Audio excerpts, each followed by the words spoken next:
Hey, what's going on, guys? Welcome back to the channel. My name's Jackson, and in this video, I want to go through with you guys how you can start a new career in cybersecurity. For those of you who don't know who I am, I do work in the US government of some position. I am not going to say which one because I don't want the feds knocking down my door, so I'm just going to leave it at that. But I've been working in the cybersecurity space for around 5 to 6 years now, and I think I have a very good understanding of what you will need if you want to start a new career. So the first thing you have to ask yourself is, there's just so many positions in cybersecurity, how can you choose which one? And this is really where our first bullet point comes from, and that is you have to have a strong technical foundation. You're going to be paid pretty well based on how well you can do a desired function, whether you're going into program management or you're going into cloud computing or going into software development. All of these are encompassed in the realm of cybersecurity. So the first step is to establish what your interests are and where you want to be. This then brings you to the first point, as in, what is your technical background? What are you going to be doing day to day?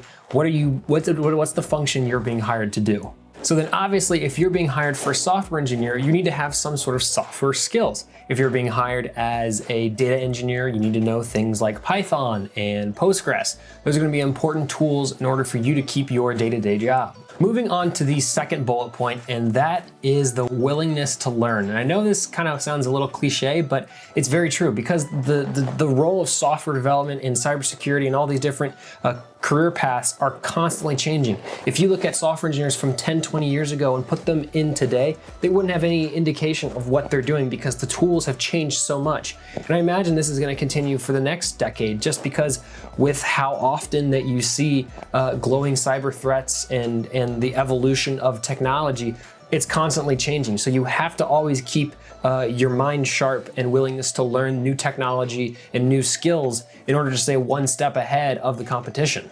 Moving on to number 3, and that's certificates. Certificates are slowly becoming the replacement for degrees, since colleges have kind of outpaced the price of what their value is. Sure, you can get a job in IT, in software development, and cybersecurity, making well over $100,000 starting, but does this outpace the cost of what you can go and get a degree for? Certificates are slowly becoming the new norm, and unfortunately the cybersecurity realm just really cherishes certificates because a lot of the positions in cybersecurity are with the US government, and they love certificates because there's something very easy they can put on a contract or resume and use bargaining power over everyone else who doesn't have them. Identifying the certificates that you want to accomplish, there's a lot of them that have to do with Java development or Python or certified ethical hacking. There's just so many of them, and they're all depending on what you want to do and what your interests are. So go through a list of cybersecurity certificates and degrees and find out what makes the most sense for you in terms of what aspect and career avenue that you're interested in. Okay, and number 4 is going to be very cliche again, but it's going to be problem-solving skills. So much in the technical world, you're constantly debugging and fixing problems that you didn't know existed, and so having these sort of skill set, this soft skill set to be able to meet with people and communicate effectively, and how you can help your client reach the end goal, and having knowledge on how to properly have business etiquette, and all of these soft skills that you may not have picked up in just regular schooling. But researching this kind of stuff is very important in order to have, like I mentioned, being a problem solver and not a problem creator, because typically in the industry that I've found is that IT talent is just really starting to come up on the wayside. There's just becoming a lot more of it, and as soon as the supply outpaces the demand, which may be many years away, those who create problems will usually be the first ones to leave.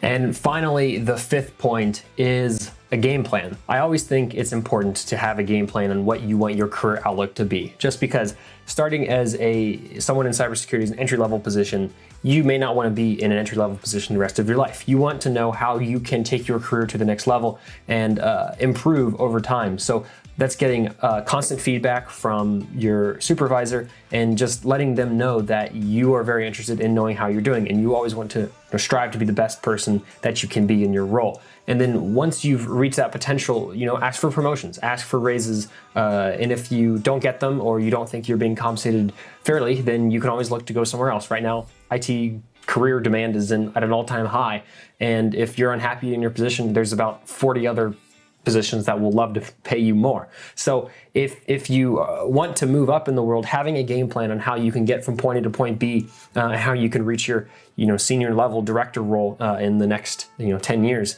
is really important. And so wrapping up all of these points, formulating the ideas that you want to actually have moving forward. You want to make sure that you are having certificates, that you can take your knowledge that you've applied, that you've learned somewhere else, and apply it towards a career that's meaningful. And that's actually why I like being in the IT realm, because I get a lot of satisfaction in not only helping others reach other goals, but for me, it's just fun. So I hope that you found this video helpful in some way, shape, or form.